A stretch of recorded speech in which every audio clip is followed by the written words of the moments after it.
Hormuz കടലിടുക്ക് 48 മണിക്കൂറിനകം തുറന്നില്ലെങ്കിൽ ഇറാന്റെ വൈദ്യുത നിലയങ്ങൾ ആക്രമിക്കുമെന്ന അമേരിക്കൻ പ്രസിഡന്റ് ഡൊണാൾഡ് ട്രംപിന്റെ മുന്നറിയിപ്പ് തള്ളി ഇറാൻ. മേഖലയിലെ വൈദ്യുത നിലയങ്ങൾക്ക് നേരെ തിരിച്ചടി ഉറപ്പാണ്.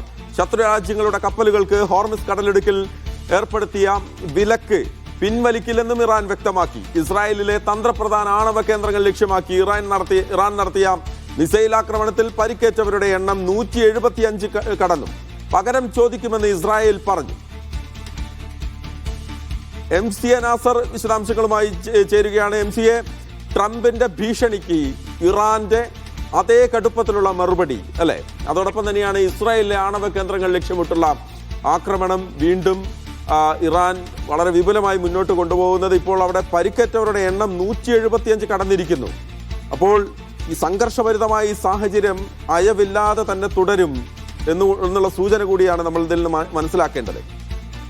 മഹേഷ്, തീർച്ചയായിട്ടും 23 ദിവസമായി തുടരുന്ന ഈ സംഘർഷം കൂടുതൽ വിപുലമായ ഒരു അവസ്ഥയിലേക്ക് മാറുമെന്നൊരു ആശങ്കയാണ് ട്രംപിന്റെ ഈ മുന്നറിയിപ്പോട് കൂടി രൂപപ്പെട്ടിരിക്കുന്നത്. 48 മണിക്കൂറുകൾക്ക് പിന്നാലെ ഇറാനിലെ വൈദ്യുത നിലയങ്ങൾ പൂർണ്ണമായി തന്നെ ആക്രമിക്കുമെന്ന ഒരു മുന്നറിയിപ്പാണ് ട്രംപ് നൽകിയിരിക്കുന്നത്. അതല്ല എങ്കിൽ ഈ ഹോർമുസ് കടലിടുക്ക് പൂർണ്ണമായിട്ടും സ്വതന്ത്രമാക്കണമെന്ന നിർദ്ദേശം കൂടി ട്രംപ് മുന്നോട്ട് വെച്ചിട്ടുണ്ട്. പക്ഷേ ഇത് അംഗീകരിക്കാനാവില്ലെന്ന് ഇറാൻ നേതൃത്വം അറിയിച്ചിരിക്കുന്നു.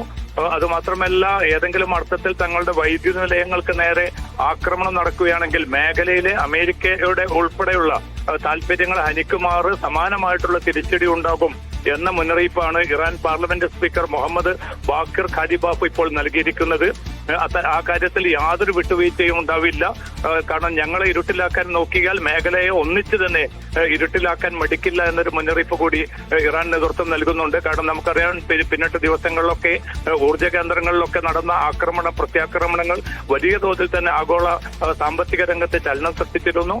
അതുമാത്രമല്ല, ഹോർമുസ് കടലിടുക്കിലൂടെയുള്ള ഗതാഗതം കൂടുതൽ സങ്കീർണമാവുന്ന ഒരു അവസ്ഥ വന്നാൽ ഇനിയും ഈ വാതകത്തിന്റെയും അതോടൊപ്പം തന്നെ എണ്ണയുടെയും വില കുത്തനെ ഉയരുമെന്ന ഒരു ഭീഷണി കൂടി നിലനിൽക്കുന്നുണ്ട്.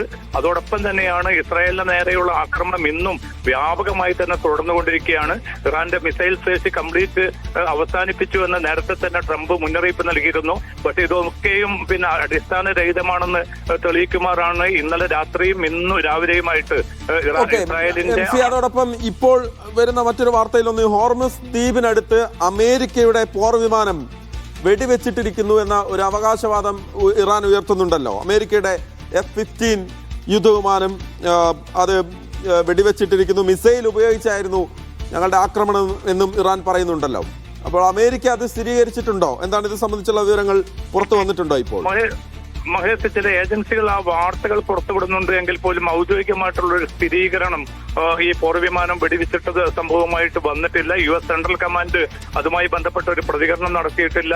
അതോടൊപ്പം തന്നെ അന്താരാഷ്ട്ര തലത്തിലെ പ്രധാന വാർത്താ ഏജൻസികളും ഇക്കാര്യത്തിൽ ഒരു ഔദ്യോഗികമായിട്ടുള്ള ഒരു സ്ഥിരീകരണം നൽകാൻ വിസമ്മതിക്കുകയാണ്. പക്ഷേ പ്രത്യാക്രമണങ്ങൾ രണ്ട് തലങ്ങളും വ്യാപകമായി തന്നെ തുടരുന്നുണ്ട്.